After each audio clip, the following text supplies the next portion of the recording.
وہ کوئی دہشت گرد نہیں بلکہ انسانی حقوق کے محافظ ہیں۔ یہ ٹویٹ اقوام متحدہ میں انسانی حقوق کے خصوصی نمائندہ میری لالر نے معروف انسانی حقوق کارکن خرم پرویز کے لیے کیا، جنہیں قومی تحقیقاتی ایجنسی NIA نے اس ٹویٹ سے کچھ گھنٹوں قبل 22 نومبر کو سری نگر میں چھاپے مار کارروائیوں کے دوران گرفتار کیا تھا۔ NIA نے خرم کے میرا قتل میں واقع دفتر اور سونوار میں واقع ان کی رہائش گاہ پر چھاپے کے دوران پوچھ تاچھ کے لیے اپنے ساتھ حراست میں لیا۔ NIA نے دیر شام کو پرویز کی اہلیہ کو وارنٹ دیا، جس میں کہا گیا ہے کہ پرویز کو دہشت گردی کی مالی اعانت سے متعلق ایک کیس میں گرفتار کیا گیا ہے۔ وارنٹ کے مطابق پرویز کو غیر قانونی سرگرمیاں روک تھام ایکٹ کی مختلف دفعات کے تحت گرفتار کیا گیا۔ NIA نے چھاپے کے دوران خرم کا موبائل فون، لیپ ٹاپ، کچھ کتابیں بھی ضبط کی۔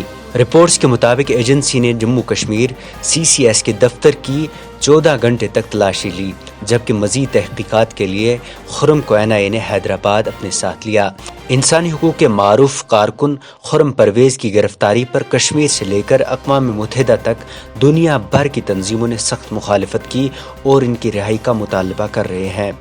اقوام متحدہ کی خصوصی نمائندہ برائے تحفظ حقوق انسانی میری لالر نے ٹویٹ میں لکھا، پریشان کن خبر سن رہی ہوں کہ خرم پرویز کو آج کشمیر میں گرفتار کیا گیا ہے اور بھارت میں ان پر حکام کی جانب سے دہشت گردی سے متعلق جرائم کے الزامات عائد کیے جانے کا خطرہ ہے۔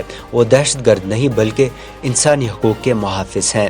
ایمنسٹی انٹرنیشنل نے ایک ٹویٹ میں کہا کہ کشمیری کارکن خرم پرویز کی گرفتاری اس بات کی ایک اور مثال ہے کہ کس طرح بھارت میں انسانی حقوق کے کاموں کو مجرمانہ بنانے اور اختلاف رائے کو دبانے کے لیے انسداد دہشت گردی کے قوانین کو غلط استعمال کیا جا رہا ہے۔ دنیا بھر میں انسانی حقوق کے لیے کام کرنے والی جنیوا میں قائم ایک غیر منافع بخش تنظیم the world organisation against torture نے بھی خرم کی گرفتاری پر گہری تشویش کا اظہار کیا۔ اسی طرح سے انسانی حقوق کی 6 تنظیموں front line defenders, international federation for human rights, world organisation against torture, the international commission of jurists, amnesty international اور ہیومن رائٹس واچ نے خرم کی رہائی کا مطالبہ کیا ہے۔ یشونت سنہا نے بھی ایک ٹویٹ میں خرم کی گرفتاری پر اظہار افسوس کیا۔ یوگیندر یادو نے لکھا، خرم پرویز کی گرفتاری شرمناک ہے۔ خرم پرویز کو اس سے قبل 2016 میں محبوبہ مفتی کے دور حکومت میں گرفتار کیا گیا تھا، جب انہیں سوئٹزرلینڈ میں اقوام متحدہ کی انسانی حقوق کونسل کے ایونٹ میں شامل ہونے سے روکا گیا تھا اور 76 روز بعد رہا کیا گیا تھا۔ NIA نے گزشتہ سال اکتوبر میں بھی ان کی رہائش گاہ پر چھاپا مارا تھا۔ 2 بچوں کے باپ 44 سالہ خرم پرویز 10 ایشیائی ممالک میں لاپتہ افراد کے لیے سرگرم 13 تنظیموں کے اتحاد ایشین فیڈریشن اگینسٹ انوالنٹری ڈس اپیئرنسز کے چیئرمین اور Jammu Kashmir coalition of civil society کے پروگرام کوآرڈینیٹر ہیں۔ 2009 میں سول سوسائٹی تب خبروں میں آئی جب اس نے بریڈ ایویڈنس کے نام سے ایک رپورٹ شائع کی، جس میں بتایا گیا کہ شمالی کشمیر کے 55 دیہات میں 2300 سے زائد بے نام قبریں موجود ہیں۔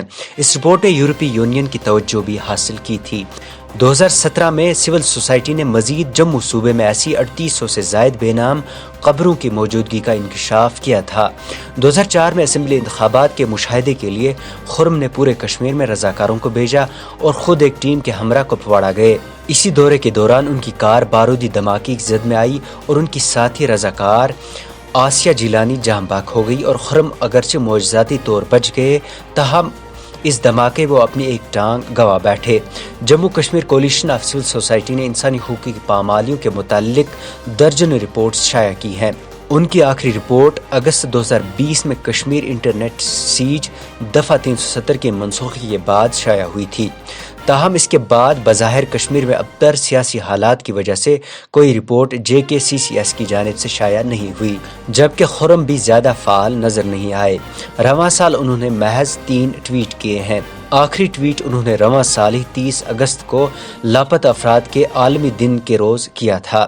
خرم پرویز کو 2006 میں ریبوک انٹرنیشنل ایوارڈ سے نوازا گیا، جبکہ 2017 میں JKCCS کو انسانی حقوق کے لیے رافٹو پرائز سے نوازا گیا تھا۔